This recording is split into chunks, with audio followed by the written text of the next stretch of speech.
I never imagined that the woman I loved most would be the one to hand me the blade and ask me to carve out my own heart. We had shared 7 years together, with 4 of those as husband and wife. Our life wasn't flawless, but it was ours, a life we had slowly built piece by piece, like stacking stones one after another. Vacations, deep conversations into the night, dreams of raising a family. We created all of it together. I believe we were aligned in our hopes and goals.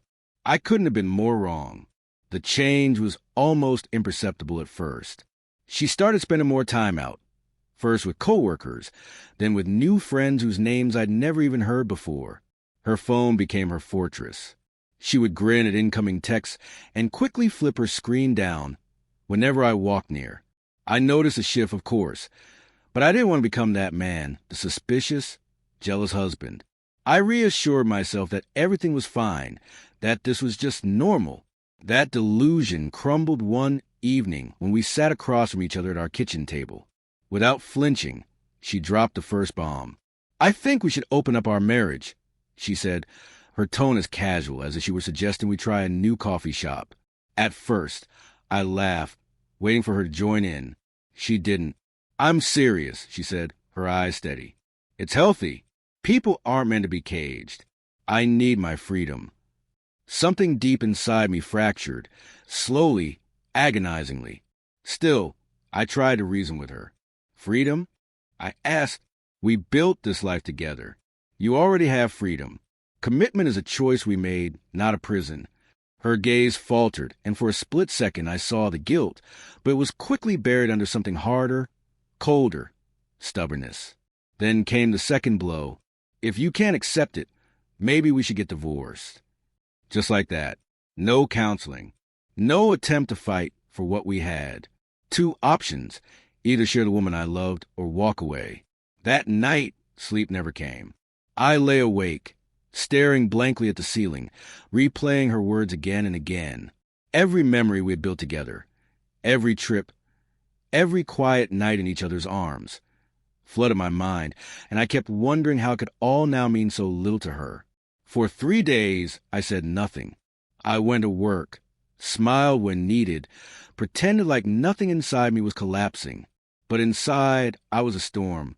Inside, I was making a plan. On the 4th night, she stumbled in late once more. The moment she stepped through the door, she saw me waiting at the same kitchen table where she had lit the match to our marriage. Beside me, a suitcase sat by the door. "What's that?" she asked, wary. I remained composed, colder than she had ever seen me. "You gave me 2 choices." I said, "Share you or leave." I paused, letting the silence between us grow heavy. "I'm choosing a 3rd option. I'm setting you free, not because you demanded it, but because now I finally see you for who you are." Her face twisted, confusion, anger, and maybe a touch of fear. She hadn't expected this. She thought I would beg. She thought I would cling. "You don't mean that," she whispered, her voice trembling. "I do," I said firmly. "You wanted freedom. Now you have it. The door's wide open. Pack your things." For the first time in a long while, I saw tears glisten in her eyes. Real ones. For a fleeting second, she looked like the woman I had married. But I wasn't the same man anymore. She tried to backtrack, tried to say it had just been a thought, that maybe we could talk it through. But I wasn't listening anymore. Some doors, once slammed shut, can never be opened again. I stood, grabbed my keys, and walked right past her. No shouting, no tears. I simply left, leaving her behind in the ruins of the home we had once built together.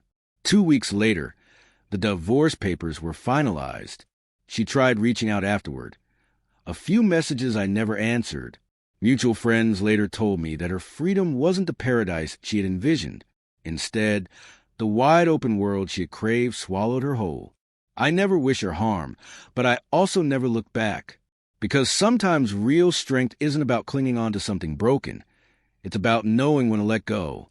In the months that followed, I built a new life. One that I hadn't even realized I was missing. I reconnected with friends, picked up hobbies I'd long abandoned, and even took a solo trip I had dreamed about for years. My life still wasn't perfect, but it was finally entirely mine. As for her, I heard through the grapevine that things didn't work out the way she thought they would. She dated a few people. None of them lasted. The reality was, she had built her entire identity around our relationship. When it crumbled, she had nothing stable left to hold on to.